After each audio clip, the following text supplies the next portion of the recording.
We finally have answers to the question we've all been wondering.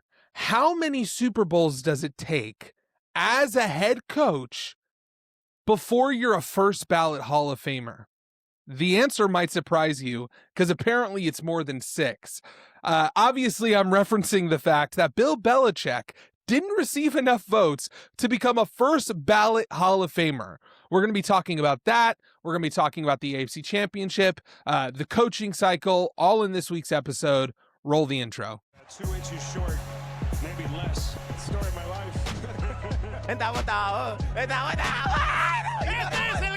It's been a while since he's seen a hole that big. If you say he's a bust and you end up right, it's not because you're some genius. It's because you got lucky. How I feel, man? Tell me how I feel, El Freaky. We prayed that these perk 30s would nourish us and allow us to throw the ball. They got to go get this bread. If you suck, you might as well suck with purpose. And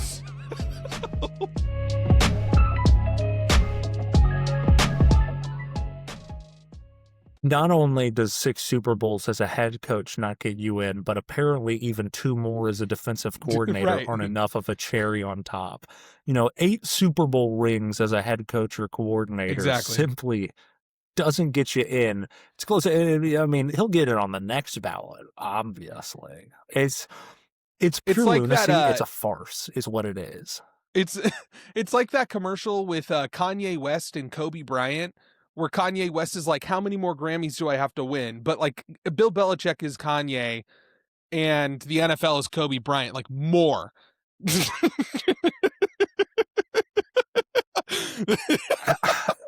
And I hope someone is out there and actually appreciates that. And you know what? At the end of the day, I'm just going to go ahead and say it because this merits it. The Kanye West eventual line in frustration. What do you mean that 6 Super Bowl rings as a head coach and 2 more as a coordinator aren't enough? I mean, the man's game plan that he used to beat, I believe, the 98 Bills, the greatest Bills team of all time, arguably.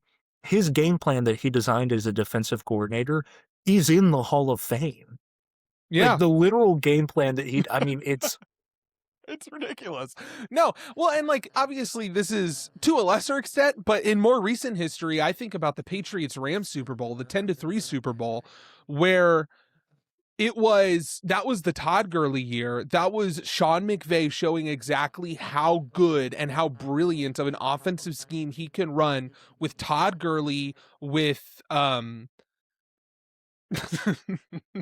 so mad. What's his name? The quarterback? Jared Goff. Jared Goff, of all people. Like, that offense was putting up insane numbers, one of the greatest offenses in recent NFL history, and it was completely shut down crazy, because Adam? of Bill Belichick's scheme. When you said the Rams-Patriots Super Bowl where he shut down an incredible offense and beat all the odds and proved that he was a defensive mastermind, I was like, which one are you referring to? That's The a Sean really good McVay point. one or the greatest show on turf? He did it twice. He beat 2 historic Rams offenses in the Super Bowl 2 times in his career. That Rams offense scored 52 points against the Chiefs? I don't remember the exact score. 54. It was 51 to 54. There you go.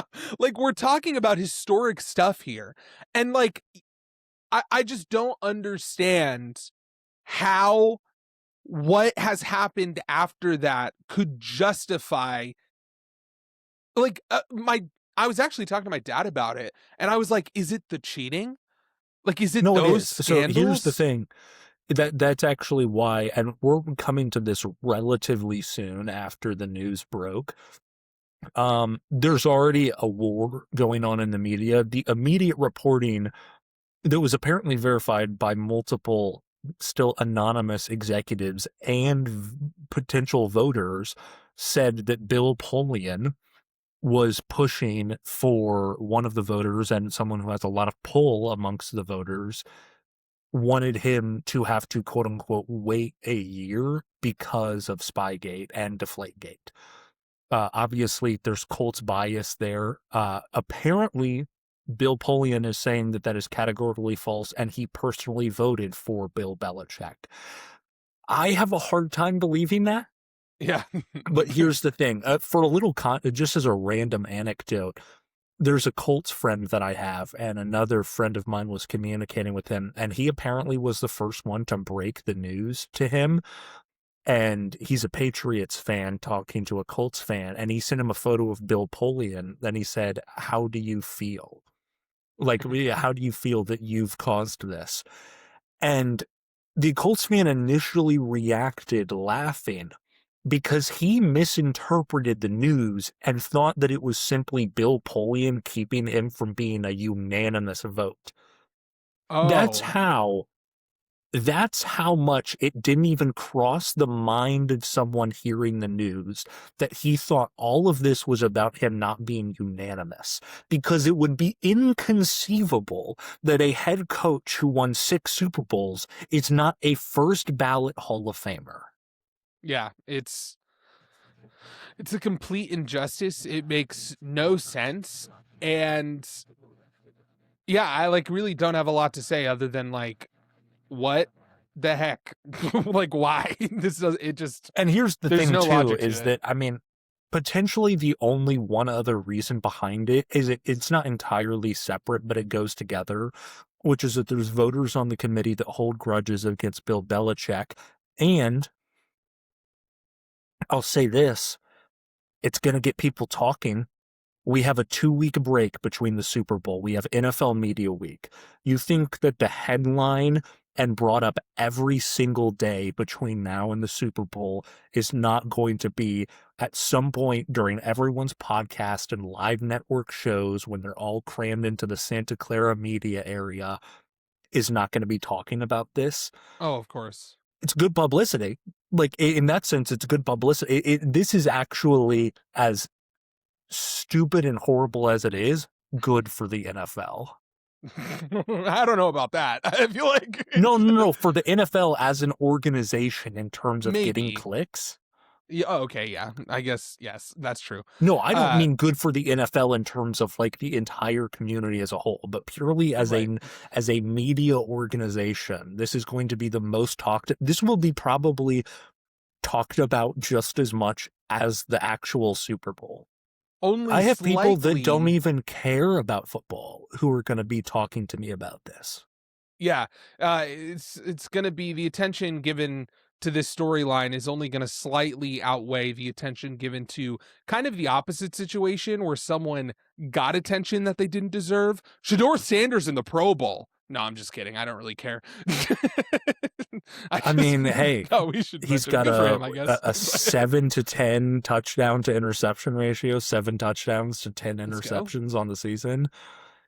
The Pro Bowl's been a joke for a while. Listen, It as soon didn't as even Mac faze Jones me. made it to the Pro Bowl, I was like, well, I guess this is Yeah, that's has the no thing. People credibility. are like making such a whole big deal about this. And yeah, is Yeah, it it's stupid? Sure. But like the Pro Bowl's been a joke for forever in terms of like Snoop Huntley was a Pro yeah. Bowler. Yeah, it's dumb. Yep. Yeah. I agree.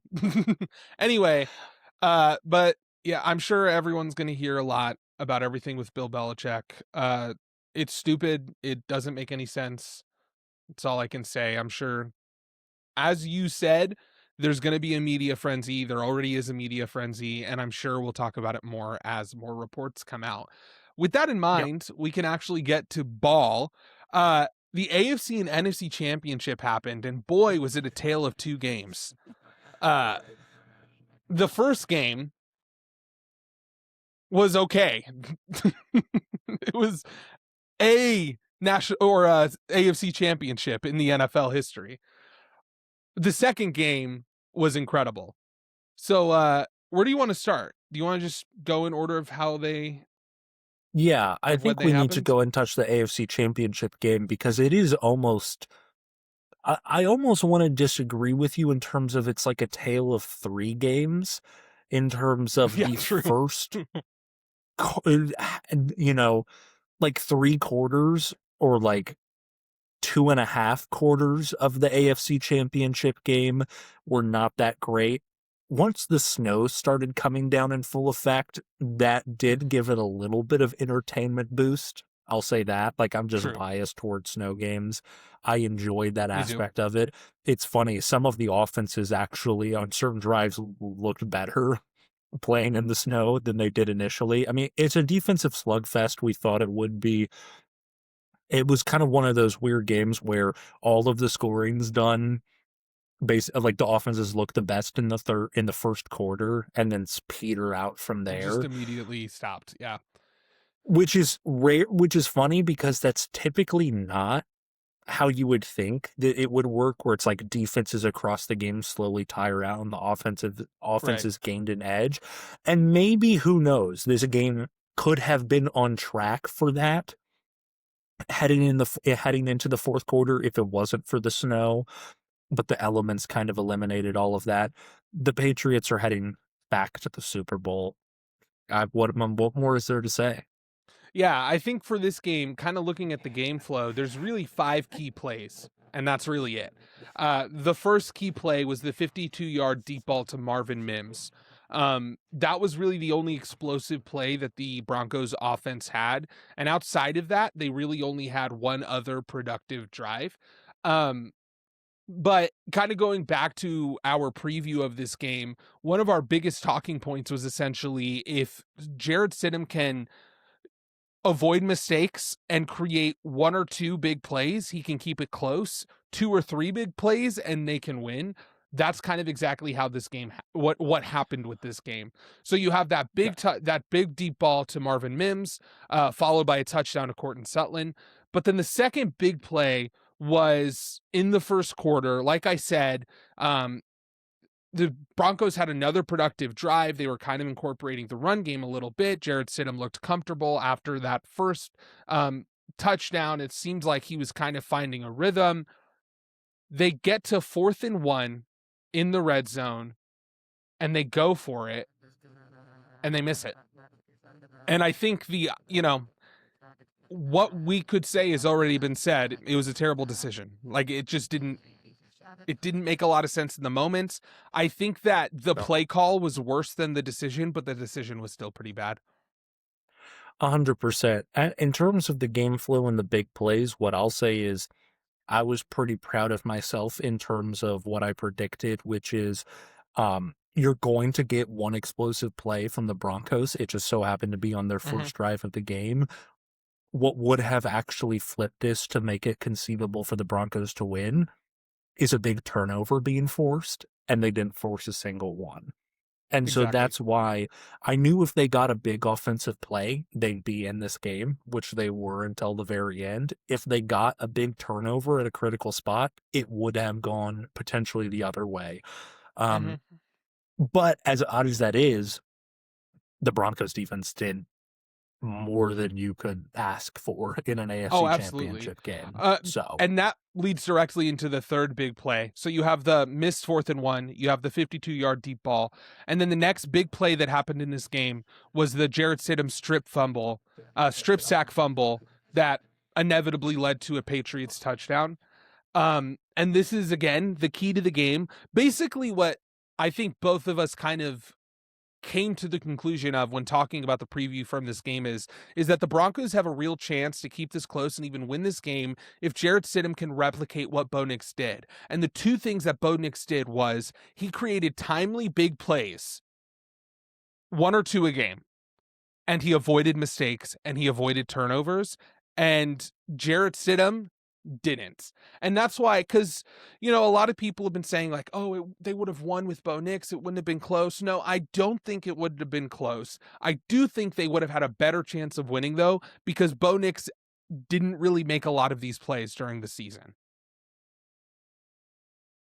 Yeah, 100%. He simply, I don't think, would have actually affected the outcome of this game, because I also think situationally the Patriots would have also played differently and would have had the capacity to play differently if the situation was different. The Patriots did exactly what they were supposed to do at pretty much every given spot. Doesn't mean they perfectly executed it, but the game plan and the play calling for the most part was entirely accurate to what was required. And yeah, I really don't think that Bo Nix being in this game would have ultimately affected it. Yeah. And then the final two key plays of this game. So you have the deep ball to the Broncos or to Marvin Mims. You have the 4th and 1 miss. You have the Jarrett Stidham fumble. And then the last two on the first drive of the second half, Drake May scrambles for, I don't know, a long amount of yards, puts them in red zone, gets them their field goal to go up 10-7. And then the final play, the final real offensive play in the fourth quarter, Drake May keeps they call a run to the inside and he keeps the ball, rushes to the outside, and a really impactful high leverage moment. It didn't seem like much, but that was enough to put the game away. And, of those 5 plays, 4 of them went the Patriots' way. And when you're talking about a game like this, where the weather completely took over the game and it was a defensive slugfest, that's all it can take to win a game 10-7 and go to the Super Bowl. Yeah, I mean, it's kind of one of those things where the Broncos had a valiant effort, as valiant as you could expect with a Jarrett Stidham at quarterback. At the same time, it's hard for me, as unbiased as possible, as a Chiefs fan, it's still hard for me objectively to not kind of say that you dug your own grave when you go for it on 4th and 1 in that situation and don't take the points when you know who you have at quarterback. Right. Well, and not only that, but also you pointed out, like, there is a whole entire field of study dedicated to the concept of predicting the weather. Yes.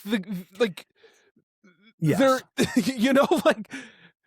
maybe it was a little bit more dramatic in terms of how quickly it came, but if you were looking at the weather reports, snow in the second half was, shouldn't have been a surprise.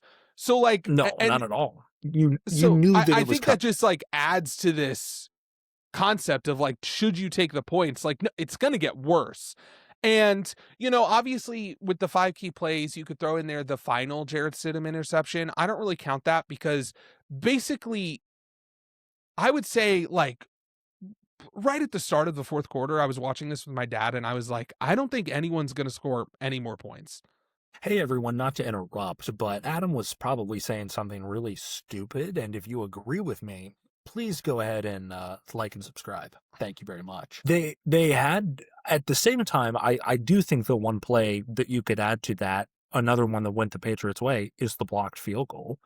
Oh, sure. Because the That's Patriots, the Broncos do a great job with a flip the field punt that puts them at basically the 8-yard line. They force a 3 and out. Because of the elements, the Patriots don't kick a great punt, and they start with the ball on, I believe, the 36-yard line. Something like that. Yeah. The Broncos, again, because of the elements, only get 3 yards, but they line up for what's still a feasible field goal, even in those conditions. And with all the analysis that I saw of it, was pretty much going to be a made kick, if not for that block. And so that was another key play that went the Patriots' way. But again, to your point, it turned into the fourth quarter a pure field position battle where their last chance really was that insanely optimal field position because of a good punt by the Broncos and then right back to a bad punt. Yeah. Yeah. And I think that when I'm looking at New England, I have all these numbers related to their defense. We all know that their defense was incredible. The biggest thing I want to highlight, just because I think it's the story of Drake May's playoff run, it's specifically his ability to extend drives with his legs. If you think about the 3 offensive plays that the Patriots had that actually were high leverage and led to points, it's the first one is the first scramble for a touchdown, right? The only touchdown that they scored in the game was I can't remember if it was a designed run, but basically Drake May ran up through the middle for the touchdown after the Jarrett Stidham strip sack. Then you had like I said, the first drive of the second half, Patriots get the ball, and it was a very similar situation and something that all of the teams that the Patriots have played the Chargers, Texans, and now Broncos. For a lot of the game, they basically said that we believe we can beat your front five, your O-line, with our front four. And oftentimes that creates an advantage. But the one way that an offense can take advantage of that is if the front four gets lazy with their rushing lanes, and it creates gaps in the middle that smart quarterbacks can take advantage of with their legs. And that's exactly what Drake May did. And that was kind of the only source of offense that they had. Again, they had the touchdown, they had the long run to get the field goal. So that's the 10 points. And then the final run, that, fake run inside, it looked like an option play, although it didn't really seem like it was called that way. And Drake May just decided, I'm going to do it. But either way, the biggest thing to say about the offense in this game was simply Drake May did enough with his legs to win the game. And even though it wasn't a lot, it was enough. 100%. Yeah. I mean, he proved why he's in high up on the list of MVP discussions, and ultimately when the game's on the line in a championship game, even if you could say it's an outmatched opponent in terms of the offensive side of the ball, he did everything that was required of him. Yeah, exactly. 100%. And by the way, I just want to talk about this to finish all of this off. Really, the narratives that come out of these types of games, like, it's just so frustrating. Like, on one hand, you have the people talking about how, look what Drake May did. Look at him going to a Super Bowl in his second year, yada, yada, yada. And it's like, I don't want to hate on Drake May, but like, he's not the primary reason why they've made it this far in this playoff run. On the other hand, you have people completely discrediting what the Patriots have done because of the easy schedule, because it's a Mickey Mouse run. And it's just like, no, like, yes, maybe you could say it's an easy schedule, but the Texans and Chargers were good teams. Like, they beat a lot of other good teams on their way to the playoffs. I'm iffy on the Chargers, but the Texans 100%. Like, it's just the Chargers beat. Well, first off, they beat the Broncos, but even with their messed up offensive line, they beat the Eagles. They beat good teams. And so basically 100%. what my point is I'm just so frustrated with people basically coming to these like extreme conclusions when reason is right in front of them. Like, it's okay to admit, and a lot of it comes down to when you have an underlying philosophy that winning is inherently directly correlated to success of a quarterback, it creates all of these takes that just don't make any sense.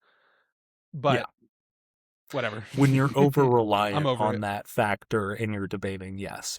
We can move on to a game where, I'll say it, the better team won.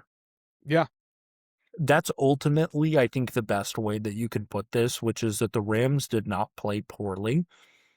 The better team simply won. And really, the better team probably would have won decently comfortably coming down the stretch if it wasn't for Reek Woolen just making everything. I mean, the first thing I texted one of my friends after that series of events occurred, where he gets after forcing an incompletion, turns into dropping an 12, interception. Dropping an interception, gets a taunting penalty, automatic first down. They immediately target him, and a touchdown is caught on his head. Not fully on his head, but he gets burned. Yeah. And the first thing that I texted was, that's immediately going to be the first video on the next whoever makes it NFL Karma Moments compilation. Yeah. Like, it was just kind of an iconically bad series of events for Reek Woolen.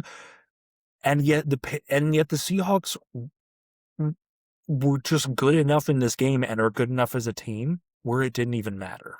Yeah, I think that the thing, because my first initial thought was like, come on. But like, when you look at the replay, it's clear that the ref was like telling him, hey, knock it off. Like, he gave him a warning before he threw the flag. And when you do that, and it's also you one have thing to throw to the get flag in a if he doesn't player's listen. face when you're on the field. When you are going into the sideline and getting in the face of a member of the other team's coaching staff, then ref's hand is almost Yeah. forced there. Right.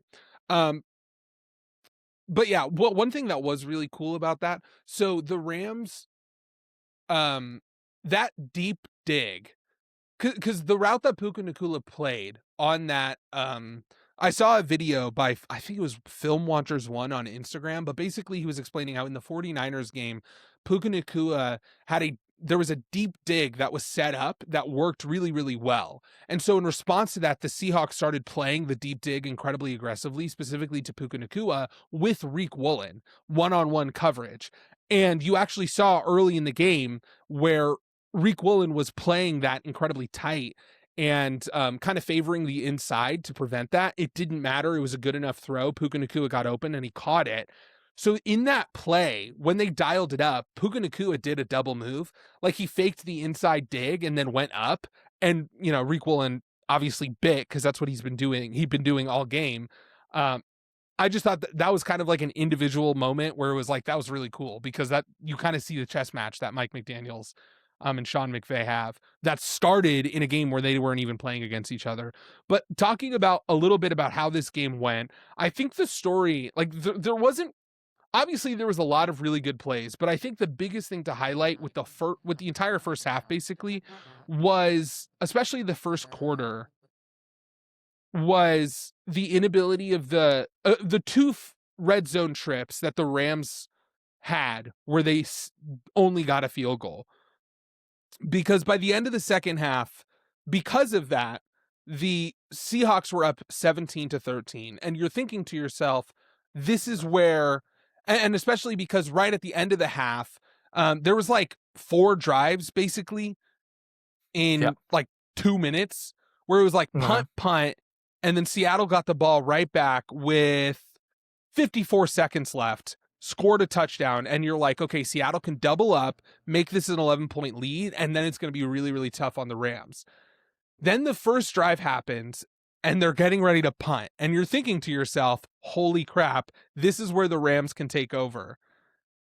But that darn special teams play comes back to bite the Rams. He muffs the punt. Then the next play, the punt for the second time. Exactly, the second time. The difference is Seattle, right? And Seattle scored a touchdown the very next play, and all of a sudden it's a 2-point or a 2-possession game. Yeah, I mean it's the special teams once again. Like I said, then the Rams forced themselves back into the game due to the Reek Woolen fiasco, right? But from that point right there, you kind of knew that was probably the Rams' best window, and it ultimately was not to be. And we now live in a world in which mathematically, even though it's not like it's not a coin flip chance, but in terms of a plurality of odds, the most likely Super Bowl MVP is Sam Darnold. True. Pretty wild to think about. But yeah, no. Can we give the Super Bowl MVP to coaches? Can Mike McDonald be the Super Bowl MVP? Let's just give it to the defense. What if Reek Woolen has like 3 picks and he's the Super Bowl MVP? Hey, it could happen. You never know. But yeah, so they score that touchdown, and then everything, and then they're just like exchanging blows. And that final touchdown the Rams scored to make it 26-31. End it in that 4-point lead, or end the third quarter in a 4-point lead. And you're kind of thinking like, holy crap, the Rams are going to do this. Like they're primed for a comeback. Start of fourth quarter. Seattle has a pretty long drive, 4-minute long drive. They punt. And then the Rams drive. And it looks like a productive drive. They go. It's a good mix of the run. It's a good mix of the pass. And you're thinking not only, and at least I'm thinking, not only are they going to end this in a touchdown, but they're also running so much time off the clock. This drive was 7 minutes and 24 seconds of the fourth quarter that, the Seahawks might really not have that much time to respond, and they're going to need a touchdown. But then on 3rd and 4, it's an incomplete pass in the red zone. And there was a decision. And I think that I don't think a lot of people have talked about this, but I do want to talk about it. What was your thoughts on that 4th and 4 decision to go for it on the Seattle 6? I actually thought that given the situation, because you would have still been losing after going for it, I was totally fine with the thought process of and it ended up almost being they got the ball back with 25 seconds left and no timeouts. Like, this is effectively our last chance. We might not get the ball back even if we kick and make this field goal. So in terms of the game flow of that, I mean, not just in hindsight, but in the moment, I thought that was the right call. Here's my thing. So the score is 27-31 at the time. And what my immediate thought was, let's say you kick the field goal. There is about 5 minutes left in the game. If you kicked the field goal, you would be down by 1 in that moment. Worst case scenario, and obviously, like, the clock matters in that situation. Part of me thinks that they would have had a better chance, because it just feels like the drive that Seattle would have put together would have been almost more aggressive than like I think that, and we'll talk about this, but that final drive that they put together, I thought was the perfect mix of being not overly aggressive, but conservative enough. I think they that did the worst same case scenario, script every set of downs, which is that they ran the ball on first down and then they ran a play action pass on second down, and it worked for like 4 straight set of downs. It was wild. But I entirely get your point, and I'm not saying that there isn't a case for it. This is based on the context, not one of those ones where it's like, did we forget to take the points? If this was in the third quarter, it's entirely different. But when you're in a situation where it's like, there's a decent chance I'm not going to get the ball back, it's like, yeah, I entirely understand you have to make the play that tries to give you the lead. I think for me, it was the fact that it was 4th and 4 that made the difference. Like, I think 4th and 3, and I would have been way more on board with this decision, because 4th and 3, as the defense, you're thinking, there's a chance they could run this ball. And that hesitation can create so many advantages with the play action where and I know it's just a yard, but like in my mind, I was like, it's 4th and 4. Like, does that make a difference? I get your point psychologically. If they score the field goal, they're down by 1 point. That's going to impact how Seattle plays this. I think they'll have more time at the end of that drive, and even if they score a touchdown, I think that you could go up, you could tie it with a 2-point conversion, that you could, I don't know. There's just like a part of me that like in the moment, and by the way, this is not hindsight. This is in the moment. I was really struggling with this decision. And then after it happened, even then, because the final drive after Seattle punted, the speed at which they moved down the field, even though it wasn't quick enough because they didn't have their timeouts, I don't know. You never know. This is probably not an important part to.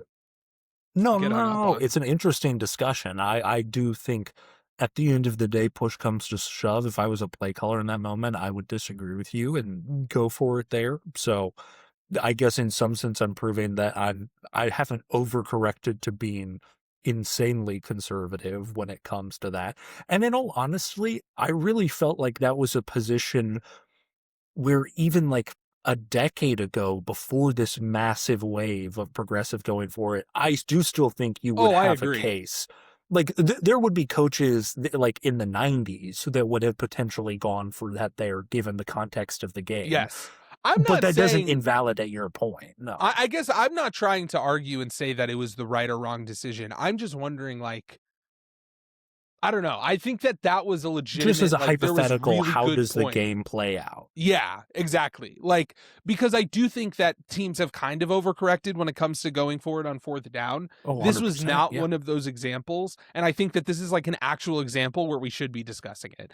But the No, last play that if I there was want an to, NFL head coaching school, this would be like the Socratic dialogue lesson of like, there's no right or wrong answer here. Like, right, what would you do in this situation?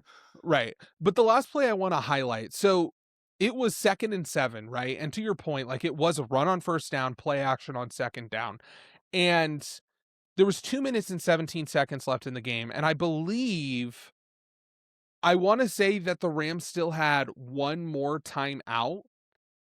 And on the broadcast, Brady was talking about how there was, okay, no, here you go. There was 2:40 left. And Brady on the broadcast was talking about how you run it 3 times and you give basically the Rams would have had about a minute left. Like you run it 3 times, you punt it. But if you get the first down, there would be around 20 to 30 seconds left, which there was exactly 25 seconds left for the Rams to, get the touchdown and get the lead on the final drive. And there was a part of me that was thinking, like, I think that's exactly what they're due. I think they're going to run the ball. I think they're going to run it 3 times. But what ends up happening is on second down, they throw it, and there's a holding penalty that gives them the first down. And I guess the reason why that was important to me is because I think that was that was one large example of the overarching and very interesting theme that I think Seattle took this game or approach to this game that Seattle had, which is we're going to trust Sam Darnold in this moment. Yeah, I didn't know where you were going with that to start, but yeah, that was the other thing that I took away from this game, which is I think that I have to admit that I can no longer, even though going into the Super Bowl, and we're going to do a whole Super Bowl preview next week, that there is a QB advantage for the Patriots, I don't think I can just objectively like snap my fingers as a reason to hypothetically pick the Patriots, which I don't think I'm going to do.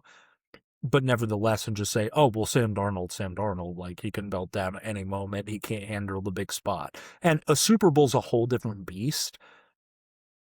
But in week 18, in the divisional round, in the conference championship game, it wasn't needed as much in the divisional round, but still, he's consistently shown that he will not fold under the pressure. He's not going to develop a sixth sense and start seeing dead people. Yeah, exactly. I mean, he was 25-36, 346 yards, 3 touchdowns, and 0 turnovers. The biggest thing that I thought was the most impressive is that, and I want to make sure I get this right. Darnold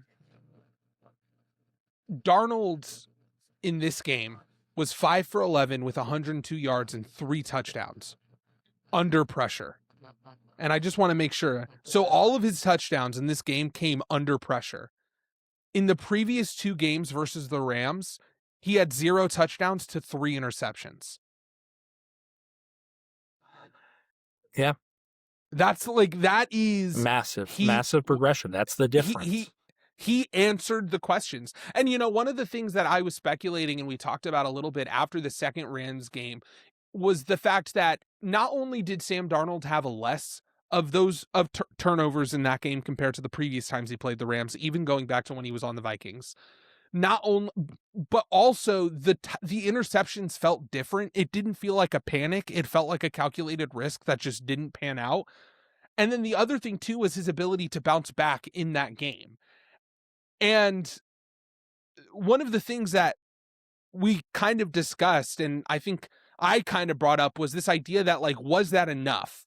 Because even in the moment, we were like, it's likely that they're going to be playing each other in the playoffs. Was that enough to build up Sam Darnold's confidence, Clint Kubiak's confidence in him, to trust him with the keys to the offense, essentially, in this big moment? And it seems to be, it's a small sample size, but it seems to be that it was enough, and he was able to take the charge. The last stat that I really wanted to highlight, because I do think this was the biggest impact in this game. In the red zone, the Seattle offense had a plus or a 0.5 EPA per play. And the Rams had a negative 0.14 EPA per play. And, when you're talking about a 4-point game, that's the difference. Oh, yeah. Now, how much of that is probably because of how massive of a point swing it was? Like how negative of an EPA 100%. was the muffed punt? But your point stands. Yeah. I did the last point that we can say on this game, and another praise to Sam Darnold, although also just the offense in general. I felt like it was almost under-discussed heading into the week and even on the broadcast live that they didn't have one half of their running back tandem. Like, Charbonnet wasn't playing. It was purely Kenneth Walker, and he had one rushing touchdown, but 62 yards. I mean, the game turned into, like, do you think that if Charbonnet was in this game that they would have passed nearly as much as they did? But Darnold was called upon. Like, the offensive scheme was objectively changed. Yes. From, not massively, really but from the way that Seattle likes to play, and it didn't matter. Like, Sam Darnold was thrown into an environment that he pretty much hasn't been in all season in terms of the volume that he was involved with in that game, and he rose to the moment. And I think that whenever you're talking about a Clint Kubiak scheme, and really, the Shanahan-Kubiak tree, that what's so great about that style of offense and why it feels like every new up-and-coming coach is part of that tree. The reason why that's the case is because it creates such it elevates quarterback play, because it can survive with a low volume, high efficiency quarterback. And when you have a good quarterback, oftentimes they can look really good. And when you have a good quarterback that's developing into a great quarterback, it creates situations where you can start competing for Super Bowls. That's the step that Sam Darnold took in this, where his volume increased, but his efficiency didn't really waver. The final guy I gotta point, Jackson Smith-Njigba, 10 catches for 153 yards and a touchdown on 12 targets. Absolutely insane production in the NFC Championship. 100%. And also Kenneth Walker had a great game out of the backfield in terms of he was targeted 4 times basically on wheel routes. He caught all 4 of them for, I believe, just over 50 yards through the air. And so even though the running game was diminished, Kenneth Walker had, I believe, over 110 total yards and a touchdown. So the two of those together as weapons, my goodness. But yes, Jackson Smith-Njigba. Yeah, and really to sum it up, everything what you said at the beginning is true. And I think that this was really the final test. Like, this final matchup, the third matchup, the best 2 out of 3 of, I think, just objectively, the 2 best teams within the NFC, was who is the better team? You have the Rams, who throughout most of the year, people were saying, including me, that this is the best team. And the whole time, the Seahawks were slowly chugging along and building momentum until eventually they beat them. And then all of a sudden, from that moment, a switch kind of flipped, it felt like. And at least for me, that was enough for me to, I guess, gain enough confidence to say what I've been thinking for a lot of the season, which is that I actually think Seattle's really good. Like, I do think that this is a contender. And, that's exactly what happened. I think you're right. I think the better team won, the team that overall, because these are 2 incredibly good teams, had the better roster, had the better coaching, had the better special teams, and that was the end and that was the difference. Yeah. Before we move on to our next segment where we talk about head coaching hires and talking about all that mess and giving them grades, Adam, we do need to take our medicine because we are right so often in the moment. Adam, who was your Super Bowl pick, your Super Bowl matchup preseason? It was Bills Bucks.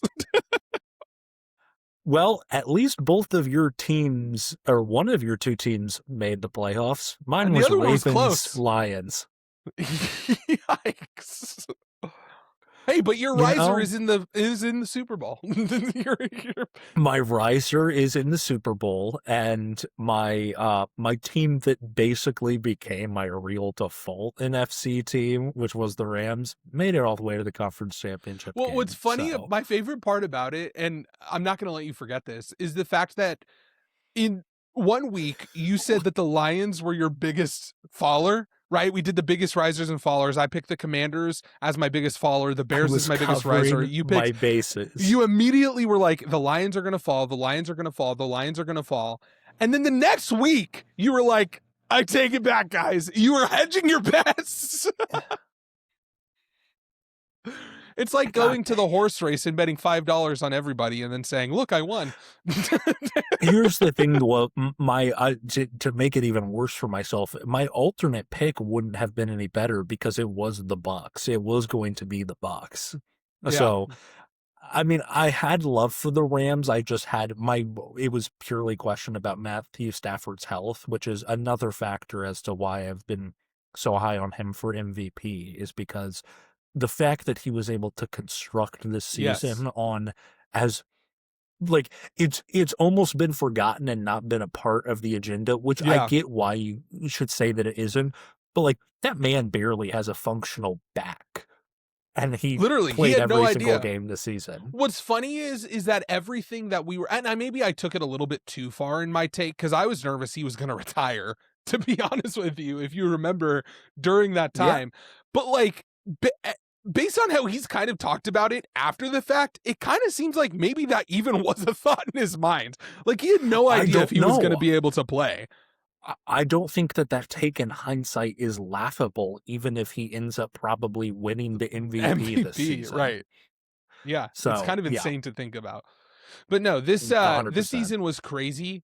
I'm really excited about the Super Bowl. We'll talk about it more in the offseason, but yeah, this season was crazy, but it was fun. And, you know, if there's anything that I hope that when people listen to us, they realize that when we're right, we're going to tell you about it. But when we're wrong, we're not going to shy away from it. We'll accept it. It's okay. We're going to be wrong. We're going to be wrong. I didn't have the Seahawks. Hey, listen, when the Seahawks first signed Sam Darnold, both of us were so negative about it because we wanted them to fully tank and rebuild. I was trying to distract the audience from that, Adam. That was probably the worst smaller take that we had. Because that was objectively bad. our worst take. Well, to be fair, though, it just so happened. Oh, by the way, speaking of telling everyone when I'm right, once again, Rashid Shaheed had a deep ball pass. He made an impact in the playoffs. Everyone who said that was my exact take when they traded for him. It was that he's going to be impactful in big moments. It's a ceiling riser, not a floor riser. Everyone laughed in my face. He's the definition of an X factor. Yeah, that's exactly that was my whole point. I was right. You were wrong. You all can stick it. But back to me being humble about how wrong I was. It is. We do have to shout out John Snyder. Like, one, I think this is the first time in NFL history that a GM with a new coaching staff and completely new roster has made a Super Bowl with the same team again. But then the second thing that we have to shout out is just the fact that every single move he made was just good, like ended up working. Basically. Yeah. Like all the draft picks, Dable, Nick Emenware, like everything worked out. Nick Emenware, my goodness. Yeah. Yeah. No, total stud. We do have to give ourselves credit on an entirely atypical thing, but we're capable of being right. We're capable of being wrong. We're also capable of growth, because think about how far we came with the New Orleans Saints this season. True. We went from utterly despising them, like ontologically, in terms of their existence being an affront to God. And now I'm like, I'm a shuckster. I know, dude. It's incredible what Shuck can do to a man. He's worked miracles on me. He really is. I voted for him so many times. I literally made so many different accounts for the NFL Rookie of the Year voting and voted for him. Oh my gosh. That's so awesome. Anyway, let's do we want to talk about our little game? I was hoping that you would forget about our little game, Adam. Well, since we're not making our Super Bowl predictions yet, I guess we can wait. we can wait. But basically, point being, we predict every single game that happens in the regular season. They're assigned in the regular season 1 point if you get it right, 0 if you get it wrong. There's also a funky thing called upset alert. But in the playoffs, heading into it, I was leading by 1 point. After these playoffs, with each game counting for 3 points, I'm now down 2 points. Basically, we split on 1 game, and that was the difference, which was the Rams versus Seahawks. And now I don't know what I'm going to do. Yeah, in the Super Bowl. Yeah, because I don't know. We'll find out. We'll stay tuned for next week. Yeah. Anyway, we can move on because because we've been so engulfed with playoff football, one thing we haven't really talked about on the show is all the coaches. So we want to just kind of go through, because, it ended up being 10 teams that were involved in this year's, I guess you could say, head coaching market. Crazy. A third of the league. Yeah. And so we're going to go through, talk about, I think we can touch on basically every situation, at least a little bit. But really we're going to be grading the head coaching hires. Jonathan, you ready? Yeah, I will go in whatever order you want to. I've got my grades set for all of them. Well, let's start off with the Titans. So the Titans, obviously in the middle of the season, fired Brian Callahan, and then recently hired Robert Saleh. What are your thoughts? I gave this grade a B-. Here's why. I like Saleh, but I can see a repeat of the New York Jets coming down the pipeline. Yes. But you just swap the raggedy old quarterback for the deer in the headlights quarterback in terms of second-year Cam Ward. Yeah. This also kind of pairs with, because here's the thing, and this will become a theme somewhat throughout this section, is there are very few head coaches. In fact, I would say in the last, funnily enough, the 2 head coaches that are defensive minded that escape the OC dilemma are the 2 head coaches in the Super Bowl right now, which is Mike Vrabel. Although Mike Vrabel is more offensive, so it's not really different. Really specifically, Mike McDonald is the only one that has escaped the it basically only really matters who the OC is in terms of the long-term success. Robert Saleh doesn't escape that, and so when you have a second-year quarterback, is Brian Dable the right OC for a guy like Cam Ward? I have questions about that. Sure. And so with all of that context, I like Robert Saleh. I actually think he's quite good, at least in terms of what he sets out to be defensively. But how do you escape? I mean, it's the worst franchise in the NFL right now. I really think worse than the Browns.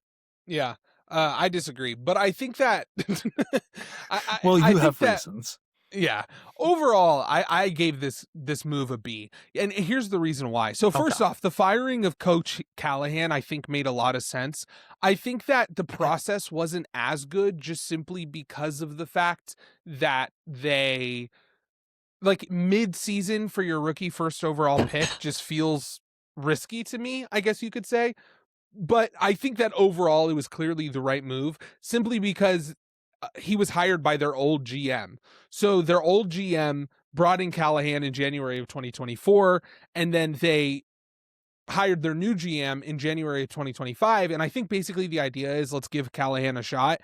And, halfway through the season, they were like, all right, we gave him a shot. Let's start over. And so now you have this almost resetting of the timeline, which often happens with the GM who brought in their head coach. I think that one thing we talked about all year was, not all year, but at the later half of the year, was this idea that Robert Saleh is coaching himself into a head coaching job. I do think that I think this is an A+ when it comes to culture setting. People don't talk about this a lot, but player development, both on the defensive pieces that are on the Jets, as well as the defensive pieces that he cultivated on the 49ers. The Titans general manager, Mike Borgonzi, he was, you might be familiar with that name. He was part of the Kansas City Chiefs. He was an assistant GM for them. So I think that bodes well for him because I think the Chiefs have a really, really good front office. Oh yeah. So, and like to your point, what brings this down, and when I first graded this, I gave it an F to a B. Which is a large range, and here's why. The volatility in this grade is amplified because Cam Ward is the number 1 overall pick, and I think that there's a lot of pressure that comes with that. What I'm nervous, I have no doubt that Robert Saleh will be able to build a strong culture, and I believe in his ability to create a winning culture. In fact, I do think that he showed that ability with the Jets. The problem is that unlike coaches of that same archetype, right? The Dan Campbells of the world, the Harbaughs of the world, who it seems like no matter Mike Tomlin, Mike McCarthy, Vrabels, where it's like no matter what they do, they're able to have a good season.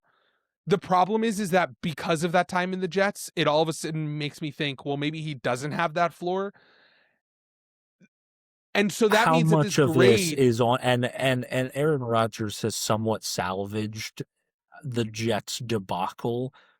I legitimately think that a lot of that culture issues from the Jets can be placed on the feet of Aaron Rodgers. Because it got worse when he got there. Oh, 100%. I do legitimately think that. And another thing that I would say that almost made me give this a B instead of a B- was just relative to seemingly the other names that made it far in this discussion. I mean, Matt Nagy made it to like a third round of interviewing with them. I was like, no way they actually hire him. Yeah, no, that did not make a lot of sense. But the reason why I think the reason why I said originally F to B is because it was the situation where I was like, that's the F situation. Because what I could see is they don't hire the offensive coordinator that can develop Cam Ward. And it just becomes a Jets situation where, yes, they're starting to create this culture. They're starting to build, but they just don't have high enough quarterback play to really bring them out of this situation. And when it's amplified by the fact that they wasted a first-round pick, it could easily send this organization back into rebuild mode in 2 to 3 years, which is obviously the worst thing that could possibly happen. But Brian Dable is single-handedly responsible in many NFL, I guess you could say circles for the development of Josh Allen. And I'm not going to say that Brian Dable can turn him into Cam Ward into Josh Allen, and I'm not going to say that Cam Ward is Josh Allen because they're very different quarterbacks. But the biggest problem with Cam Ward coming out of college was the amount and how negative the negative plays were. And I remember us talking about this when he was drafted. It was it's not just that he has negative plays, is that the negative plays that he has are the worst negative plays you've ever seen from it's the play style first overall pick. It's the quarterback philosophy of Josh Allen in terms of its best and worst merged with the play style and physicality of a Lamar Jackson at its best and worst. Yes, which exactly. When you're on the Tennessee Titans and your coaching staff is not the best, when the double worsts of those worlds come out, it looks really bad. Right. And so basically what my point from all of that is to say is that I think that I'm choosing to believe that I think Brian Daboll can make Cam Ward a functional quarterback within the NFL. Can I give my grade for Dable? Yeah. Yeah, well, I just wanted to set the tone here. I graded this higher on 2 factors. For the Titans, I gave it a B+ because the Titans get a good name and a generally reliable and experienced play caller. For Dable, I gave it a C+. And the reason why is this is one of those things where it's career. You're going to repair your resume after a head coach firing, and the place you're going to repair your resume is probably the place with the worst roster in the NFL and a quarterback that the make or break being the quarterback in a sense, I think I'm out on Cam Ward. And so, like, Okay, this I'm not is at all. that's fair, but the point still remains was what you're saying is like, this is a resume repair stop, and you're putting all of your chips on the Tennessee Titans. Like, that could hamper your career for a long time if this goes poorly. And what I put was I specifically put F to B, comma, I choose to believe, so B. I am choosing to believe that because I think Cam Ward can be a good, functional, even franchise quarterback within the NFL. I don't know if that's a hot take, but I think that Vrabel has the chops to make him into that quarterback. And here's the thing. I give this a C plus for Vrabel as well. Or, sorry, Vrabel. That's Vrabel and Dable. Vrabel. That's awesome.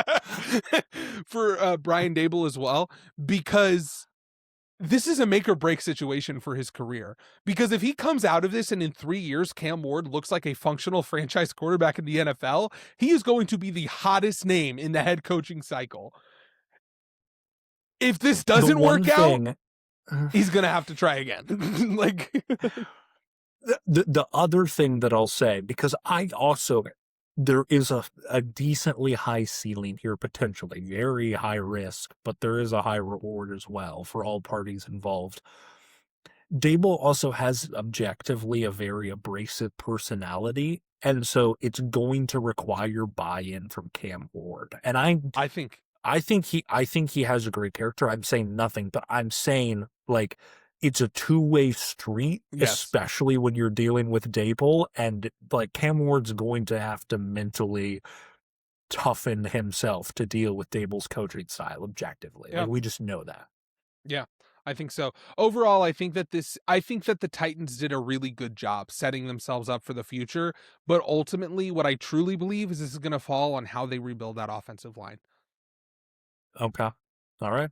Let's move on to the next one. Adam, who do you got next? Well, speaking of Brian Dable, he was fired by the Giants, which is why he's the offensive coordinator. And lo and behold, it was so funny. The Giants were like, we want to hire Kevin Stefanski. And then less than 24 hours later, John Harbaugh got fired. And they were like, unless John Harbaugh wants to come here. And lo and behold, he did. And John Harbaugh is the new head coach of the Giants. Thoughts? This is an A. The only reason it isn't an A plus is purely because Harbaugh is on the older side. And so there's no ability for like a super long-term stint here. Outside of that, it's like, hey, could this go poorly to a certain extent? Yes, sure. But the floor here with Harbaugh is so great where it's like, yes, you just cover all your bases when a guy like John Harbaugh becomes available and you hire him. Like, there's no world in which anyone grading this should give it anything below like a B plus. Like, you'd be insane to do that, because if you say this is a C and it goes horribly, like, you just got lucky because of other circumstances. This is just objectively the right hire for the Giants. I completely agree with you. I feel like one thing that has to be said about when we're doing these grades overall is just the aspect of it where it's like, you have to keep in mind that these are being graded on a curve and what this team has shown. And so when you're a team like the Giants, who hasn't really had any success, that's picking third overall or whatever, a coach that has a floor of 8 wins, pretty good, right? Like, you really can't be mad about that. I think the only hesitation with this is that when you have a first overall quarterback that you just drafted, the question is, who is the guy that's going to come in as the offensive coordinator and develop him? Right now, the reports that I read today was that Todd Monken is kind of believed to be the head guy for that, which I think... So my thing with Todd Monken is that I think that with the Ravens, he objectively did not do a good enough job balancing the skill sets of Lamar Jackson and Derrick Henry when it comes to his play calling. That being said, his play design, I do think, is really good. So I don't really know what to do with that when it comes to the type of development that Jackson Dart needs, which is like how you've elegantly described it. You got to walk him off a cliff. And so... I guess, like, that might be good for him. Like, so much of this factors into not just the OC and the quarterback separately, but also merging them together, because whoever Harbaugh brings in as OC, unless it's just an utter disaster, is going to be the OC under him for the next 3 seasons. And so you are making this hire with the intent of marrying this quarterback, Jackson Dart, heading into his second season, and whoever the next OC is. So it's a right. massive decision. And the reason why, even though I do think that adds a lot of volatility to this whole thing that's just unknown, I basically decided to trust John Harbaugh, and that's why, to make that right decision. And so I gave this overall as an A. I also think, I just want to point out the DC that they hired. He was actually the Titans defensive coordinator for the last 2 years. He was previously a DB coach for the Ravens in 2023 under Mike McDonald. So that's kind of where the connection is. Dennard Wilson, he's a really good defensive coordinator. Last year, even though it didn't look like it, because just I think the roster was so bad, the Titans defense I actually think outperformed. And the year before that, they actually played really, really solid. The biggest thing, I don't want to get too deep into it scheme-wise, but I do think that he has a scheme that more caters to the defensive players that the Giants have. And so really, I think that makes a lot of sense. So overall, I think that the Giants are headed in the right direction. I give this hire an A. Yeah. What's our next hire, Adam? Okay, next we got to talk about the Falcons. Yes. The Falcons bring in Kevin Stefanski. I give this one an A-. That's what I have down. I'm sticking with it. The only reason for the minus is that because I really like this hire, that may actually be higher than some, it's just General Brown's taint, which is hard to escape for any head coach coming out of there. But Kevin Stefanski is the first head coach to be coming out of Cleveland in a long time, where I'm like, I mean, I think that he did the best that he could. I think he outperformed, and the fact that he came out as unscathed as he did tells you something. This is a team. I'm also grading this a little bit on the context of how horrific the NFC South is. Yes. And so he has a chance to come in and immediately make the playoffs in his first season. I agree. I gave this an A+, actually. I think that, I'm really high on this. I think that this honestly could be the most impactful coaching staff change in terms of a 1-year transformation in the NFL. The reason why I believe that, so just kind of going into it a little bit more. First off, they don't have a GM yet, which I think is interesting, but kind of makes sense. I think I like the principle overall. It depends on how much you like Kevin Stefanski, because I think that's obviously a part of it. Looking at Kevin Stefanski specifically, he runs a heavy wide zone run game, play action. He's part of the Shanahan-Kubiak tree, like I mentioned. I personally, the only hesitation I have is I'm nervous about his culture building a little bit. Like the whole, and part of me is like, I go back and forth, because what makes me nervous is simply the Baker Mayfield tweet. But on the other hand, Baker Mayfield's, I don't know, like, I don't really know. I really think that you could actually make the argument that a new Falcons head coach coming in and immediately getting smoke from Buccaneers players is only going to endear him more to the Falcons locker room. That's a good point. That's the thing. The NFC South may just be ass. It may be the worst division in football, but they hate each other. They really do. Oh boy. I mean, it legitimately makes it an entertaining division to watch, no matter how bad they are. That division especially because is there's so much parity when they play each other. There's Somehow, so much parity, some way, it's always competitive whenever they play each other.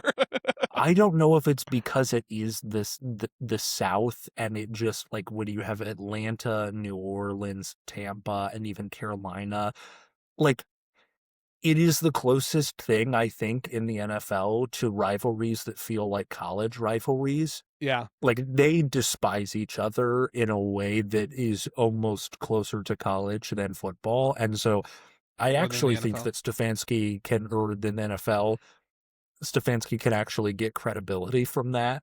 But I get your point. I'm just going to say what everyone's been thinking. Jonathan, shut your mouth. If you agree with me, make sure to like, comment, and subscribe, and share this with someone so that they can hear how stupid Jonathan sounds. I want to kind of go back to my statement. I think that it can be the most impactful coaching change in terms of a one-year transformation for a team this offseason. There's a few reasons for that. The first one is because it's hard for me to find a reason for how a team could beat the Rams and the Bills and lose to the Panthers twice, outside of culture and leadership, which I think directly relate to the head coach. I also think that the defensive system and the mix of offensive scheme, they have a defensive system that works. By the way, Jeff Ulbrich is back as the DC. My notes for this was dog and fear the beard. So that tells you everything that you need to know. They obviously have an incredible roster. You saw what that defense can do at its heights. It can shut down the Rams for a half and the Bills, which is really, really impressive. Kevin's scheme is also not quarterback dependent. This kind of goes back to what I was talking about before, a scheme that comes from Shanahan and Kubiak. The most important aspects of that offense for it to work is A, the offensive line, B, the running back, and C, a deep threat wide receiver. Like, that's what that offense needs. And then a quarterback like Mac Jones. Yeah. And so the question is, like, can Michael Penix be like Mac Jones? I don't know, but I think he could. And I know for a fact Kirk Cousins can.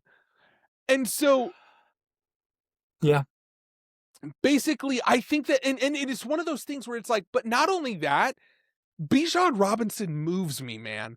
Like, I think that if you're talking about this wide zone, heavy play action, offensive scheme mixed with who I think skill-wise is probably the best running back in the NFL, and on top of that, you have the deep routes, you have the deep threat wide receiver at Drake London. And then on top of that, potentially if he comes back, I don't know if he will, but Kyle Pitts, like, we're talking about an offense with a great offensive line. Like, this could be an offense that immediately, regardless of who the quarterback is, could be incredibly productive. You're moving me. Yeah. Here's I might have to bump it up from an A- Here's one thing I wrote. A. Here's one thing I wrote. Other head coaches will get dinged because of the question mark of how they can develop their young quarterback. But I don't think I don't think Michael Penix can develop much more than what he's already shown. But I think the scheme that he will be placed under can elevate him from where he is. That's kind of why 100%. I think, and I think in a division like that, this is clearly a playoff team. This is, by the way, me soft launching a take that I think the Falcons will win the NFC South next year. Really early. But I want to be early on this because, again, I just can't get out of my mind the Bills your game. Biggest riser. I'm telling you, dude. I just can't get out of my head the Bills game. Because it's like, you saw what the defense can do. You saw what Bijan Robinson can do. And now I think he's in an offensive system that favors him even more. Michael Penix didn't play spectacularly in that game. It was low volume, high efficiency. And so you have Ulbrich coming back. You have the young pass rushers that can develop. And then the final note is, I think that a head coach who was on the Browns and let go and fired by the Browns, making the playoffs in his first year seems inevitable. Yeah, that's a great point. That's a great point. I just, it does it not make the most sense in the world that the Browns would fire a head coach and he would immediately go to a new team and go to the playoffs? Yeah. I'm sorry.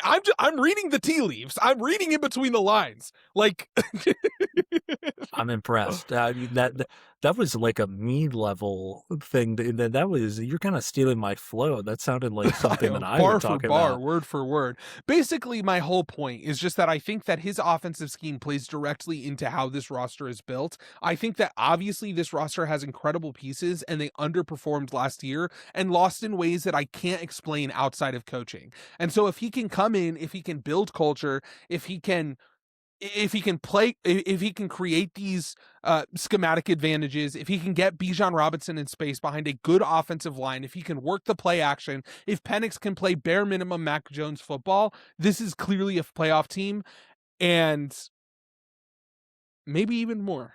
We'll see how high I get on them depending on how the offseason goes. There's nothing more that I could say there. We can move on to the next hire. So this is actually not an X hire. I just want to continue to clown on the Browns. I gave their whole situation an F. Wow, what a hot take, Adam. Kevin Stefanski was fired. We talked about this. It doesn't sit well with me that he was fired, but the GM stayed. Right now, yes. It seems like the two options for their head coach are Nate Scheelhaase, current pass game coordinator for the Rams, or Jim Schwartz, who is the current DC for the Browns. It just doesn't bode well that Jesse Minter, Grant Udisky, Mike McDaniel all withdrew from the head coaching position. No, it doesn't. If you've read any of the reports, I encourage you to, because it's the funniest thing you'll ever read if you're not a Browns fan. Just everything related to how this process is happening, how they're, go to the depths of Brown social media. I follow this page. It's like a local radio station in Cleveland, and it's just these sad chaps talking about Browns football and the head coaching hire, and they are so funny. I want to talk to them. I want to meet. This is not hate. I legitimately think they are so good at their job, and that it's just so sad that such brilliant football minds are forced to talk about the Cleveland Browns. Is that the ultimate curse? Is that imagine being just a passionate media person, really good at what you do. You love talking ball, and you have to do it revolving around the Cleveland Browns. Yeah. But anyway, we can move on. The Raiders haven't hired anyone yet. The Cardinals haven't hired anyone yet, but we can talk about, what are your thoughts about Jonathan Gannon as the new DC for the Packers?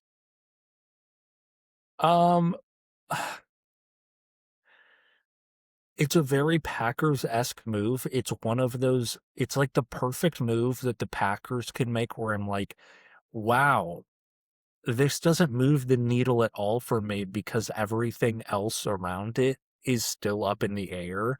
Where It's not a bad hire. It's probably objectively a pretty good hire, but it's there's so many other factors involved that I have no way to gauge it. It's I'm with you. Is Jordan Love still the guy? I mean, I'll say this, Jonathan Gannon could have all the pieces he could ask for on that defense. No, I think that may be a little hyperbolic, but still. No, I think that under Jonathan Gannon, the Packers will be a top 5 defense next year. I feel pretty comfortable saying that. I really like his scheme. I think that his flexibility and his adaptability on a week-by-week basis, but also his ability to adapt to his players is incredible. And I mean, I think that he's had the success to say, maybe not as a head coach, but as a defensive play caller, I think that he's had the success for me to have confidence in him. And I think that, depending on how the offseason goes, that the Packers defense can still be really good. Speaking of potential coaching hires, even though this is a report that this didn't take place, or it did take place but was turned down, breaking news, the Jets apparently reached out to John Gruden to join the coaching staff under Aaron Glenn. Oh my gosh. Weird. And he said no? Because he probably just wants to be a head coach. Or he probably, he might just like his life right now. Yeah. I mean, Gruden seems to be having the time of his life. I'm sure he'd love to return to coaching, but Gruden's living his best life right now. Or maybe it's just because it's the Jets. Or maybe it's just because it's the Jets. But that's funny. I think if I'm a Jets fan, I'm looking at that and I'm saying, at least we're trying. Yeah. That's my thoughts on them reaching out to John Gruden. At least they gave it a shot. It's the equivalent of when the the Browns in the past made Adam Schefter report that they were potentially looking into hiring Condoleezza Rice to be their head coach, which is, I'll say this, for all of the Browns hate that's in my heart for being a horrific franchise, is one of the funnier things that an NFL franchise has ever done. Pretty incredible. But speaking of the AFC North, the Ravens, they fired John Harbaugh and they bring in the next Mike McDonald. No, they bring in Jesse Minter as their head coach. Thoughts? I have this as a B+, largely pending the OC hire. Like I said, the only defensive-minded head coach that I believe, both in the moment and in hindsight, to escape the OC factor is Mike McDonald in recent memory. But I like this. This is a guy that has... It's Ravens culture. It's one of those hires where the Ravens are a franchise where the culture of the franchise exists even outside of the head coach and the general manager. And so because of that, you want to have a marriage between those two. And Jesse Minter is a perfect guy to do that. I forgot what I wrote. I wrote down that Jesse Minter transformed the Chargers defense after the disgraced defensive output spearheaded by Brandon Staley.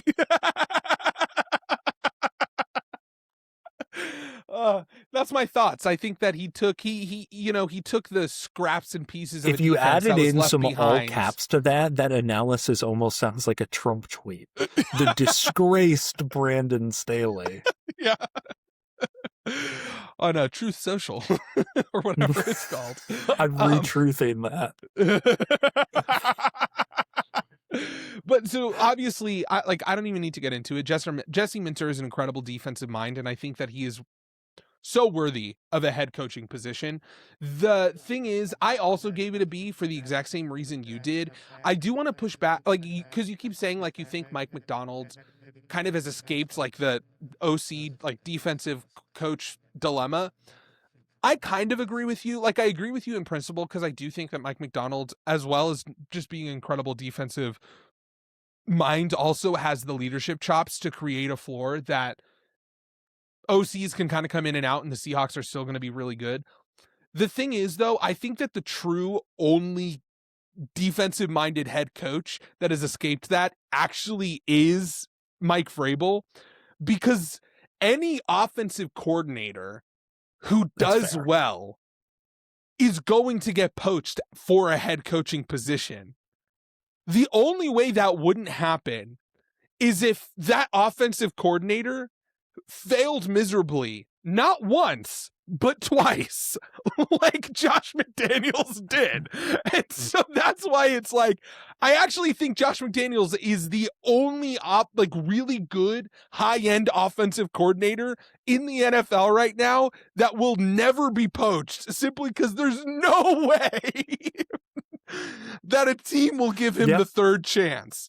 But back to this, one of the two of the offensive coordinators that I saw that were kind of in the running for this, the first one, both of them I thought were interesting. Unfortunately, the one that I thought was the most interesting, Joe Brady, is no longer available, and we'll talk about that. I was going to say, but then the second one is Cliff Kingsbury. That would be a good hire. I think that'd be a great hire. Objectively, a great hire. I mean, could you imagine Cliff Kingsbury with the talents of Lamar Jackson? I mean, could you imagine him with the talents of Jaden Daniels? Oh, wait.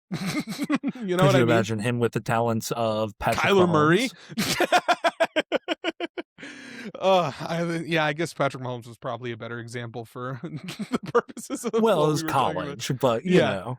But anyway, the point is that I think that they'll make the right decision. I do think that while John Harbaugh is a great coach and provides a floor, I think that culture you talked about is real and also provides a floor for this Ravens team, which is really unfortunate for me as a Bengals fan.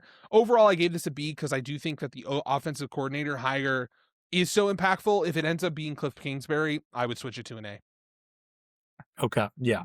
I think we should transition right from that since it came up, and I do think they're slightly interconnected, or actually quite interconnected, which is Joe Brady being promoted from the offensive coordinator of the Buffalo Bills. Oh my gosh, dude, I hate this. head coach. I think we're going to somewhat disagree on this, Sure. although I think we come from two different perspectives. In a vacuum, in a total vacuum as a potential head coaching prospect, I give this a B+, close to an A-. Yes, absolutely. Okay, I 100% so we agree with you. there. I think that Joe Brady is objectively the reason, like, I'm not saying that he like saved Josh Allen's career or whatever. He's objectively the reason that Josh Yes. Allen won his first MVP. Yep. He's the reason that Josh Allen has continued on this trend, even with the AFC divisional game aside, of reduced turnovers. I think also because of that, like, Josh Allen clearly likes Joe Brady, like, so you have the approval of your franchise quarterback and the greatest quarterback in your franchise's history. With outside context, I give this a C+. I didn't go lower than that, even though I could have, and you will, I'm sure, provide all of that outside context. You're chomping at the bit to do it. Is because Joe Brady absolutely would have been hired away by someone else. True. And so I give the Bills a little bit of a path for the route they took to this, because you can't have Joe Brady leave the building, or else this just turns into an unmitigated disaster, I think, for the Bills. Sure. And I haven't really thought about that. I guess my grade is the individual hiring of Joe Brady. I would give a C+, just like you. I think that the way that the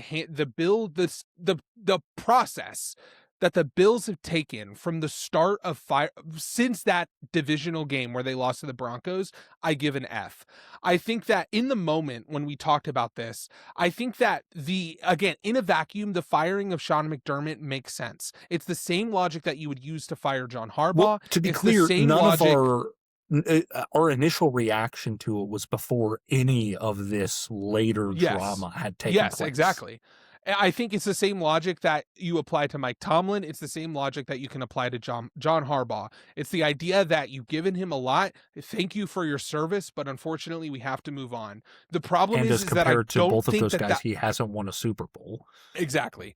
The problem is I don't think that was the logic that was used. I think that McDermott made real objections about the roster, and that's the reason why he got fired. Before, the way that the situation worked is Brandon Beane, their general manager, as well as McDermott, individually reported to the ownership. Now, Brandon Beane basically is president, because he got promoted through this entire process, of football operations, and now whoever the head coach is, Joe Brady, is going to directly oh my gosh, what's the word I'm looking for? Respond to him. I think that there was a click in the building, and Sean McDermott was not a part of it. Sean McDermott was out of it. It's petty bullcrap, and I think that petty bullcrap will not lead to success within the NFL. I think that teams that don't have that petty bullcrap, by far and away, have the most success within the NFL.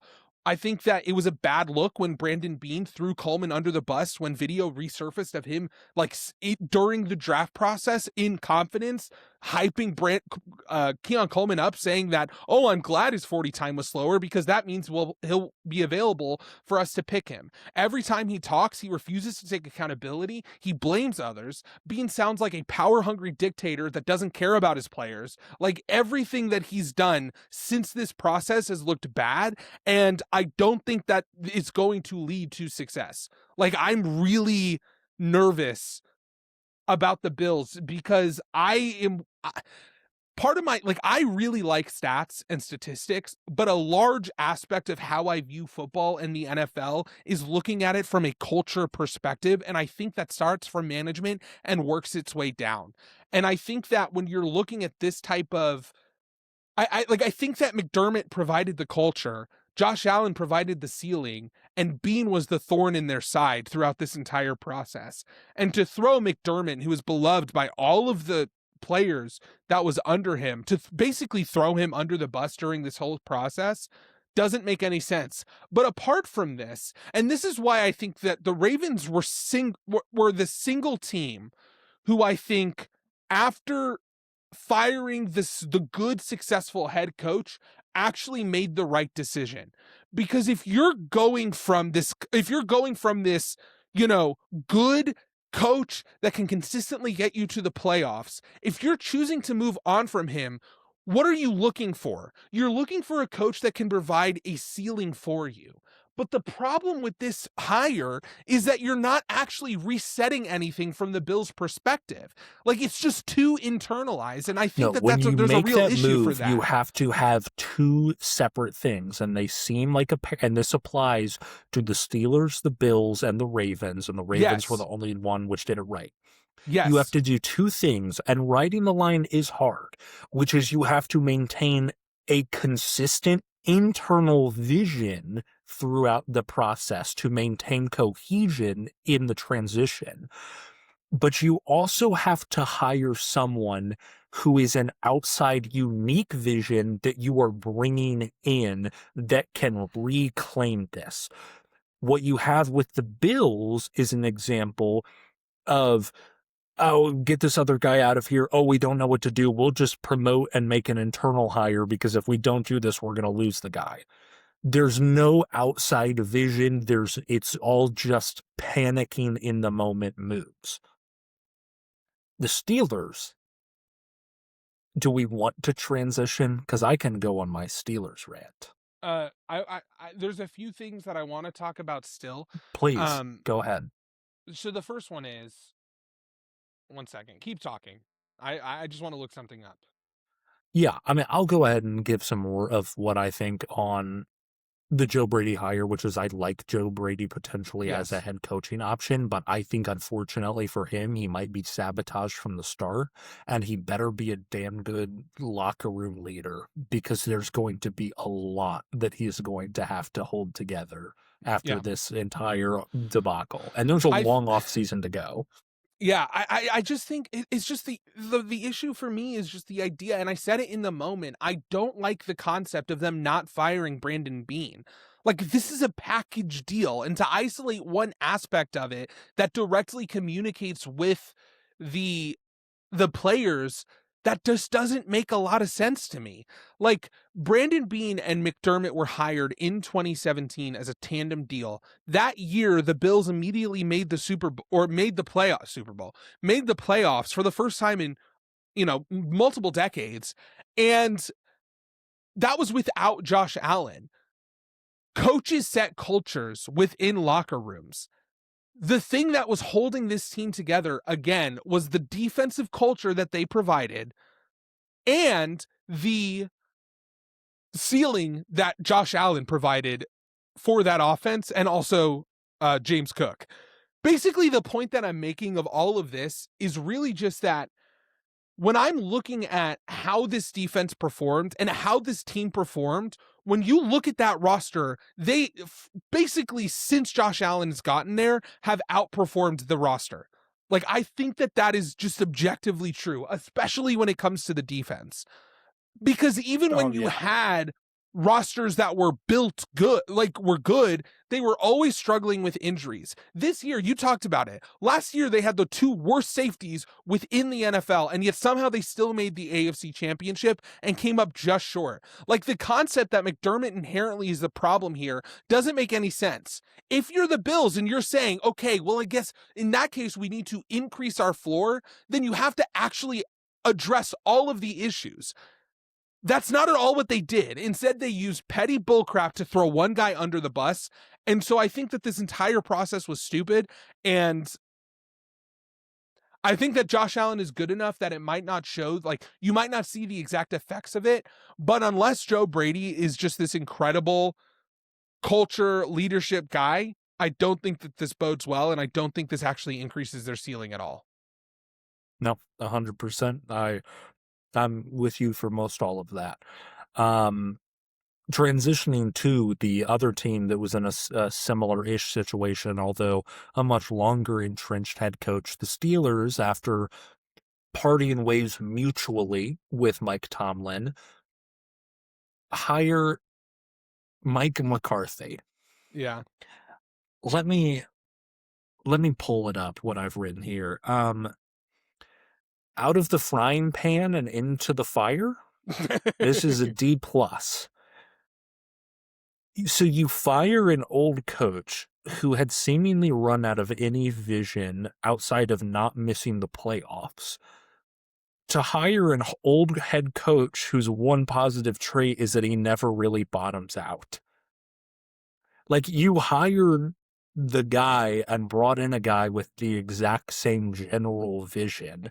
Basically, the only real difference is that you're swapping an entrenched defensive philosophy for an entrenched offensive philosophy, which for, like, maybe for some Steelers fans for the first third of the season may be a welcome change because they'll still be 500, but at least they'll score more points. But that's going to get really old really quick. There's also, I mean, this is the Steelers. They hire young guys and keep them around for 2 decades, or at least a decade. Yeah. Like, is that really your vision with Mike McCarthy? It seems it's simultaneously a thing where it's Steelers-esque in all of the wrong ways and not Steelers-like in all of the wrong ways. You know what I mean? It's like a worst of both worlds hire. That's a really good point. I think that, and I think that this whole conversation really does apply to the Bills, the Steelers, and then the juxtaposition of what the Ravens are. I think one of the reasons why I hesitate more than you when it comes to, like, should you fire Mike Tomlin? Should you fire John Harbaugh? Should you fire Sean McDermott? Is because I am a firm believer in the concept that your coach provides your floor and your roster provides your ceiling. And so when I look at this idea of firing a coach who has a good floor for a high ceiling, like, I think inherently there's a lack of logic there. Like, that's not really based in reality. And that's why, like, I'm just thinking through, like, why am I so angry at the Bills? And I think that's why, because what they did goes against that exact concept, because they didn't, I'm bringing it back to the Bills, man. They really got me fired up. But I think that my thoughts on the Steelers move is that it just is not exciting. I overall gave this a C. But then I saw the press conference and it moved me, and I made it a C+. I just was don't a good think press that conference. In fact, I actually made this grade before the press conference. That might move it from a D+ to a C-. There you go. It just feels like a lateral move. Because it is. Basically, again, it's just an offensive head coach instead of a defensive head coach. If you're a team, and again, the Ravens, like you said, I think did it right. Like, they went from a guy who has, and here's the thing, because when you're talking about, like, head coaches and what their ceiling is, the thing is like, you can't really predict that. Like, you can't get a new head coach and know for sure what their ceiling is, because if they're available to be the head coach, that probably means they haven't won a Super Bowl recently. So it's like the only way to have to hire a head coach and get a higher ceiling is to take a risk, if that makes sense. Like, so basically my point of that is to say, you're right. Like, they didn't do what they've done in the past. They didn't hire this young up and coming defensive coordinator from the Vikings seemingly out of nowhere. And like, they didn't hire, the young guy in the coaching cycle, the exciting new pick that's going to stay there for decades. Right. They didn't hire the Jesse Minter. I was looking at Clint Kubiak for them. I thought that would have been a really interesting move. But, I think that the reason I gave it a C is because I just think that while it's a lateral move, at least in recent history, Mike McCarthy wins playoff games. Like, one. So, like, right now, they're a team that makes it to the playoffs and loses in the wild card. If this follows the trend of Mike McCarthy in recent history, they're going to get to the divisional round, or the divisional round with the Cowboys, championship round with the Packers, and then they're going to lose. Yeah, maybe. I guess I do see that perspective. Yeah. But I also think, once again, what the hell are they doing a quarterback? Yeah, exactly. And that's the biggest issue. And there is a certain level where it's like, I do think Mike McCarthy has a good scheme. Like, Dak Prescott objectively did play well. The biggest thing here is I really do think that the biggest predominant issue facing the Steelers was a roster issue and not a coaching issue. And the reason why, though, I've really softened on my take that Mike Tomlin shouldn't get fired, and why I actually do think, it actually wasn't really their decision in the end. Mike Tomlin decided to step down. But why I think that was good for the Steelers is just because of he had a lot of influence on the building of that roster. And so overall, I gave it a C+. I think the only team left is the Dolphins. Jeff Hafley. Yeah. So Jeff Hafley coming over 1 year or maybe 2 seasons as 2 seasons as the Green Bay defensive coordinator. Before that, he was the head coach at Boston College for like 4 years. This is a C- higher. Here's why. Oh, I gave it a C as well. Okay. This is the take a swing. So there's a 5% chance that we might seem like geniuses, but we all really know this is actually the fall guy for a rebuild, and he's probably going to be gone after a single season. Yeah. Like Jeff Hafley, if I was a betting man, Jeff Hafley will not be the head coach of the Miami Dolphins heading into 2027. Is Jeff Hafley your new Mike McDaniel? Well, for entirely different reasons. I like the concept of a bit where every single year going into the offseason, you just pick a head coach that you just decide to hate.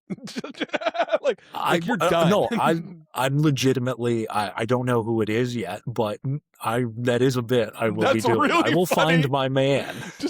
I will find my man and lock on for various reasons. And all of that sucks for Mr. Hafley. I'm going to be honest with you, because I can smell these things from a mile away. And it's one of those things where it's like, he's got to do it. It's an incredible opportunity. Could you imagine, like, being him 2 years ago, and you've been the head coach at Boston College for 4 years, and they said, yeah, in 2026, you're going to be the head coach of an NFL franchise. You have to jump at that opportunity. But at the same time, this is a fall guy hire. They're going to suck. They're going to, the Tua situation, it doesn't matter which route they take. Like, a massive tear-it-all-down rebuild is incoming and imminent, and this is not a guy, unless he's, just the most insane locker room leader of all time, or pitch man for the executives, and he somehow is able to huckster them into a 5-year vision. He's not going to last through this rebuild. You know what it would take? A Quinn Ewers leap. That's what it would take. Jeff I know he's a Hafley's defensive longevity. Jeff Hafley's longevity as an NFL head coach is riding on the leap abilities of Quinn Ewers. Dude, I'm telling you, it could happen. 7th round pick. I mean, we've seen a Mr. Irrelevant. Hey, you never know. No, I don't know. I think, they hired Bobby Slowick as the offensive coordinator, which he has a kind of interesting history, because he was kind of the fall guy for, at first he was praised for his development of CJ Stroud and what led to a really good rookie season, but then also the fall guy in the locker room for the Texans for why his sophomore season was so bad. He's also, once again, part of the Kubiak-Shanahan tree. That's good.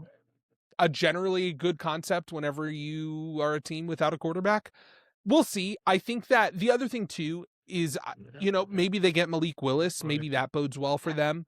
I'm not I'm not fully ready to say that they are going to do a full rebuild. And maybe, and heading in that direction. The reason why... Here's the thing, if they don't, that's probably worst for his career. Yeah. Hafley's, that is. Yeah, I guess, after what happened with Seattle, I'm just really hesitant to say that about teams, unless it's, horrendous. Brother, this is, we were wrong on that purely in terms of a quarterback analysis. This goes so much deeper than, the cap space situation sucks for them.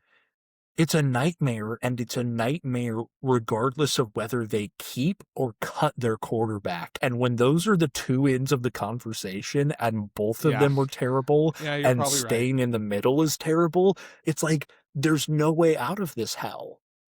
Again, as I've said, the best case scenario for the Miami Dolphins is their quote-unquote franchise quarterback retiring because he's afraid of being turned into a vegetable. Yeah. Like that's harsh, but like that's probably the best case scenario for them to get out of this as fast as possible. Speaking of which, do we want to transition into giving a quick grade for the Mike McDaniel hire? I have that as an A. The only reason it is not an A+ is because the thought has crossed my mind that the Mike McDaniel's philosophy and Harbaugh philosophy could slightly butt heads, but that is an incredibly slim possibility, and outside of that, this is a home run hire for them. Yeah, I actually gave it an A+. I thought about that too, just generally, like, how are these two offensive philosophies going to come together? Here's the thing, and like, I understand the firing of Greg Roman, but I do think you have to remember the beginning of the season, and what was the thing that we were saying when the Chargers won the first, 2-3 games of the season? It was the idea that, Joe Alt was going crazy. That was before their offensive line went from top 10 to worst to, like, what did I say before? 50th. Like to the 50th worst offensive line in the NFL. Their ability Texas high school offensive lines might have been able to be better. Exactly. We one of the things that we were praising the Chargers for, and specifically Greg Roman and John Harbaugh, was their ability to create an offensive scheme that prioritizes their best piece. That is Justin Herbert. All of that went to crap as their offensive line got more and more injured. If you come back with Rashawn Slater, which with his injury, there's no telling if he'll be 100%, but at least Joe Alt, like, if you come back with an offensive line that is good, all of a sudden, like, those first few weeks alleviated all my fears, because I think Harbaugh already showed an ability to prioritize Herbert, even in this, like, even if it means disincentivizing his style of play that he's brought to basically every team. Harbaugh is a very flexible man. Yeah. He is. And the truth is that of all the, I guess, like, outside of like Matthew Stafford, because like off the top of my head, I can't think of many teams who running this Kyle Shanahan, Mike Shanahan, Gary Kubiak tree, like, coming from that tree with a quarterback as talented as Justin Herbert. I think that, like, think about that offense with Justin, like the Dolphins Tua offense run with Justin Herbert, the outside zones, because like what Mike McDaniels brings to that offense is more of the quick game, specifically within the passing game. I just think that can add a whole entire new element, and I think that this really could make a huge difference for Justin Herbert's career. 100%. If the O-line stays intact. Like, that's, like, I think, like, if you're talking about, like, all of the pieces, right? Ladd McConkey, Quentin Johnston, you have a Marion Hampton, and then a solid offensive line with Justin Herbert. I think that scheme blends perfectly with the people that they have there. And I think that Mike McDaniel's iteration of that specifically can benefit Herbert because of how quickly, because like Tua's whole thing was like, he gets the ball out of his hands quickly. That was a scheme thing. Like, that was scheme based. Like, that was part of Mike McDaniel's philosophy, including the motions, the pre-snap reads that gives Tua the ability. And, I'm not going to take all the credit away from Tua, because he was the one that was reading the defenses that were using the quick motions to be able to diagnose the play and then know who's going to be the open guy and fire that ball as quickly as possible. But I just think that ability is something that Justin Herbert has. You add the element of his legs, you add the physicality, you add all of this physical assets that Justin Herbert has. This could go crazy. I gave it an A+. It's scary for me as a Chiefs fan. Yeah, for sure.